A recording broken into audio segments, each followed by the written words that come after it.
Assalamualaikum dan salam sejahtera. Kumpulan kami mengkaji isu remaja ketagihan permainan atas talian atau lebih dikenali dengan online game. Seterusnya, saya akan memperkenalkan ahli-ahli kumpulan.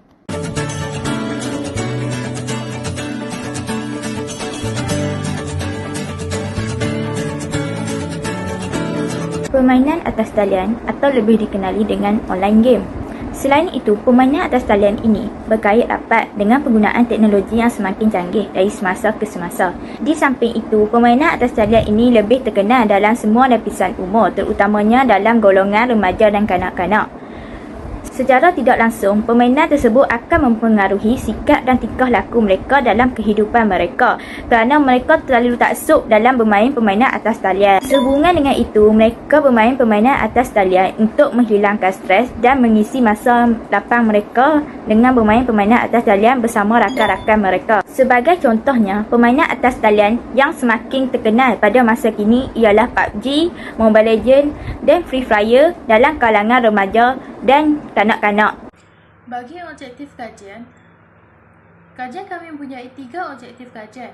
Yang pertama, mengenal pasti faktor yang menyebabkan berlakunya ketagihan permainan atas talian dalam kalangan remaja.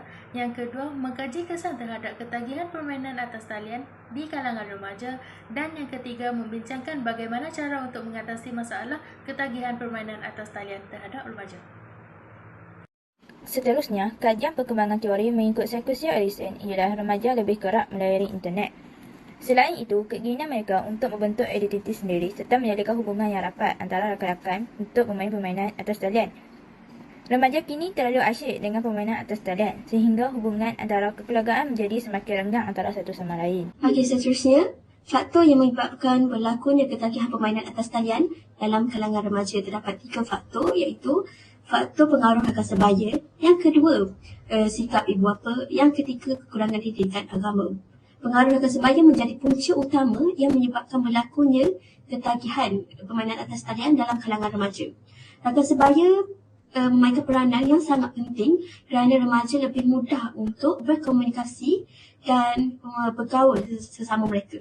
Hal ini dikatakan kerana pergaulan mereka hanya terbatas dalam kalangan penggemar permainan atas talian, menyebabkan mereka selesa untuk bergaul dan berinteraksi untuk bermain permainan atas talian berbanding di alam nyata.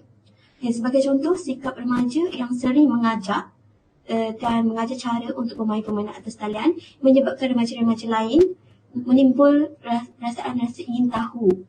Dan seterusnya, sikap ibu bapa juga menjadi faktor remaja ketagih dalam bermain permainan atas talian. Hal ini sering berlaku dalam kalangan ibu bapa yang berkejaya dan tidak mampu untuk memantau gerak-gerik anak-anak mereka. Remaja yang tidak diawasi ini akan merasakan mereka dapat melakukan apa sahaja perkara yang mereka inginkan, termasuk bermain permainan atas talian tanpa had. Oleh itu, ketagihan permainan atas talian juga disebabkan oleh sikap ibu bapa yang sentiasa sibuk bekerja. Akhir sekali ialah kekurangan didikan agama. Hal ini dikatakan demikian kerana remaja sekarang kurang ataupun tidak menitik beratkan soal agama, menyebabkan mereka mudah terikut dengan gejala-gejala sosial, termasuklah permainan atas talian ini. Apabila berlakunya keadaan ini ataupun apabila berlakunya kekurangan didikan agama dalam kalangan remaja akan menjadi semakin ketagih dan lalai dan sering bermain permainan atas talian sehingga lupa untuk beribadah.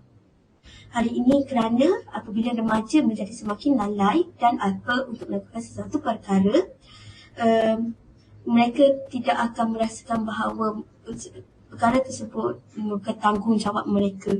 Hal itu jelas menunjukkan bahawa kekurangan didikan agama telah menjadi punca kenapa remaja tersebut ketagih untuk bermain permainan atas talian. Seterusnya, saya akan menyambung kesan remaja ketagihan permainan video secara atas talian.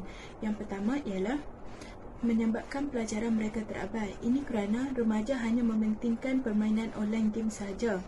Mereka tidak mementingkan akan pelajaran mereka. Ini disebabkan kerana mereka hanya berfikir apa yang mereka akan lakukan selepas mereka pulang ke rumah. Apabila mereka balik sekolah, mereka hanya ingin bermain online game berjam-jam tanpa memikirkan pelajaran mereka. Oleh itu, pelajaran mereka oleh Hal ini akan disebabkan pelajaran mereka semakin merosot dari semasa ke semasa. Sikap sedemikian akan menyebabkan masa depan mereka juga turut terjejas. Isu yang kedua pula ialah menyebabkan masalah kesihatan. Dua masalah boleh terjadi seperti masalah mata dan masalah obesiti. Bagi masalah mata, masalah ini boleh terjadi disebabkan mereka terlalu melihat skrin dalam waktu jangka masa yang lama, skrin telefon ataupun skrin laptop untuk bermain online game. Bagi obesiti pula, mereka akan mengambil jajan pada waktu malam apabila mereka sedang bermain online game. Mereka juga akan mengambil minuman berkarbonat untuk menghilangkan lapar apabila mereka bermain online game. Ini akan menyebabkan berlakunya pelbagai masalah kesihatan seperti sakit jantung, darah tinggi, kencing manis dan lain-lain. Akhir sekali, berlakunya masalah pembaziran. Dua masalah pembaziran boleh berlaku. Yang pertama ialah masalah pembaziran melalui wang dan masalah pembaziran melalui masa. Bagi masalah pembaziran melalui wang, ianya berlaku disebabkan oleh remaja perlu membeli data untuk bermain permainan online game. Sesetengah remaja sanggup mengumpulkan wang yang diberikan oleh ibu bapa mereka untuk membeli buku rujukan hanya kerana untuk membeli data bagi menghidupkan internet untuk bermain online game. Dan bagi pembaziran masa pula ialah mereka baru habis berjam-jam dengan hanya untuk bermain permainan online game yang tidak mendatangkan sebarang manfaat. Jika masa yang digunakan untuk bermain online game itu dimanfaatkan dengan mengulang kaji pelajaran ataupun membuat latihan yang diberikan, nescaya ianya dapat dimanfaatkan apabila mereka ingin mengambil peperiksaan pada masa akan datang. Terdapat pelbagai langkah-langkah yang boleh diambil untuk menangani isu remaja yang ketagihan dalam permainan video atas talian. Antaranya ialah pengawasan ibu bapa. Dengan adanya ketegasan dalam diri ibu bapa dalam mengawasi anak-anak mereka dari terus leka dengan permainan video, maka remaja yang ketagihan dengan permainan video atas talian dapat dikurangkan. Contohnya, ibu bapa tidak boleh melarang anak-anak mereka dari berhenti sepenuhnya dalam bermain permainan video atas talian kerana takut pada usia remaja mereka akan lebih memberontak dari mendengar nasihat. Maka, sebetulnya ibu bapa perlu mengehatkan masa mereka bermain permainan video atas talian seperti memberi mereka masa dalam 2 hingga 3 jam sahaja dalam sehari. Selain itu, melakukan aktiviti riadah juga merupakan salah satu langkah-langkah yang boleh diambil untuk mengatasi isu remaja ketagihan dengan permainan video atas talian.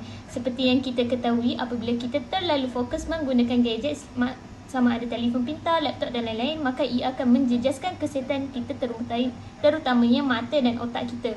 Tubuh badan kita memerlukan sedikit senaman untuk mengekalkan kecerdasan badan dan kecerdasan otak yang sihat. Maka setiap petang, setiap remaja digalakkan untuk keluar dari rumah dan melakukan aktiviti yang sihat seperti beriadah, melakukan senaman, jogging dan sebagainya. Dengan melakukan aktiviti riadah juga, kita dapat menghilangkan stres serta dapat mengeratkan silaturahim sesama masyarakat. Berbanding dengan bermain permainan video atas talian saja, mereka lebih suka menyendiri tanpa menghiraukan orang sekeliling. Tambahan itu, ibu bapa perlu memberi didikan agama yang secukupnya. Seperti yang dikaji, punca ketagihan permainan video di atas talian adalah kerana kurang didikan agama. Didikan agama sangat penting bagi setiap individu kerana agama adalah tiang dan pegangan kepada kita untuk bergantung dan menjalani kehidupan kita di dunia ini. Didikan agama ini perlu dididik sejak kecil lagi agar senang diamalkan dalam kehidupan kita. Bak kata pepatah Melayu, melentur bulu biarlah dari rebungnya. Apabila didikan agama diambil mudah, remaja akan terdorong melakukan perkara-perkara yang tidak berfaedah seperti terlalu taksub dengan permainan video atas talian sehingga mereka lupa dengan tanggungjawab mereka sebagai orang yang beragama. Sebagai contoh, bagi remaja yang beragama Islam, mereka diwajibkan untuk menunaikan solat 5 waktu pada waktu subuh, zuhur, asar, maghrib dan isyak.